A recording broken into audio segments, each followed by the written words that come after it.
All right, guys, here we are, day 2 of our project, and this video is going to be super short, hopefully, because there's not a whole lot that I have to show you, because like I promised, today is going to be adding color. So I'm just going to give you guys some tips, some tricks, show you guys some examples, and then let you guys get to work, because I know you guys are probably pretty excited. So for part 2, you are adding the color, and you already did your lines and your spaces. So now for this step, all you have to do is just stay in those lines.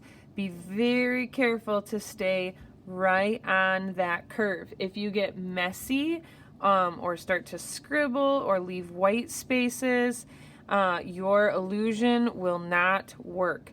You have to be careful to get right up to that edge. Don't go over the edge.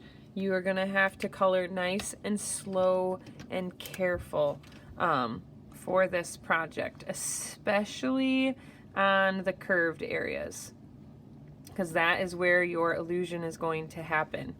Now, if you do not have markers, if you're using crayons, there is a little tip that I'm going to show you guys today, which works with markers too.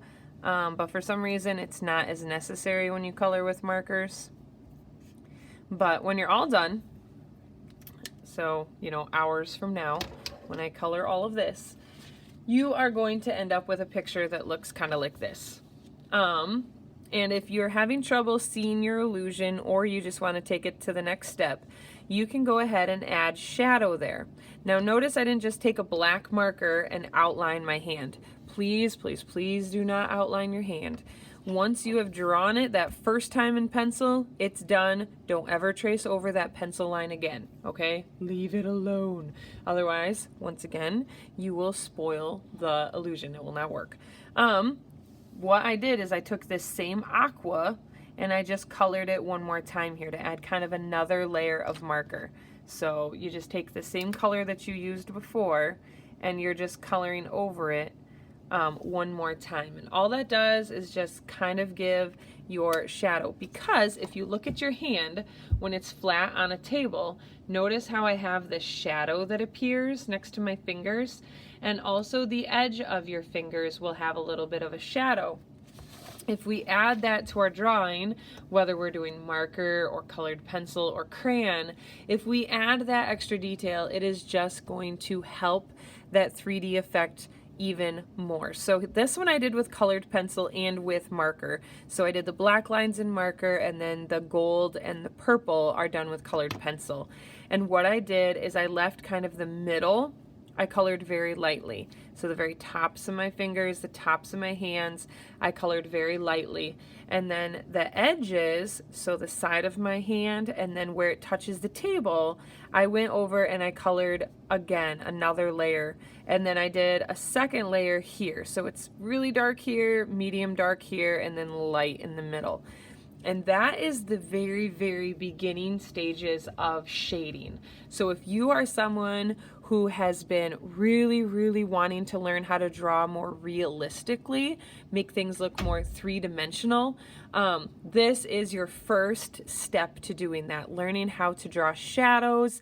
And this middle part is what we call highlight, because it's where the light is hitting your object. And that is going to help your hand look more rounded and help with that illusion. But as you can see, it also works with marker.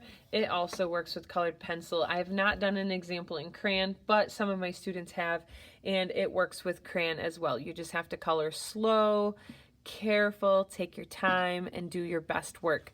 All right, guys, get to coloring. This is going to take a while. It's going to take a lot of patience, a lot of time, and you are going to love it though when you are done. These are one of my favorite illusion projects that we do, just because they always just turn out so fun. And your hand is such a cool subject to use for art, because it's always there, it's always available, so you can always do this. And it's with pretty simple supplies, but it turns out pretty sweet. Okay, so as always, when you're done, take a picture, send it to me. Can't wait to see these all finished. now I can't wait to go ahead and finish mine. All right, talk to you later.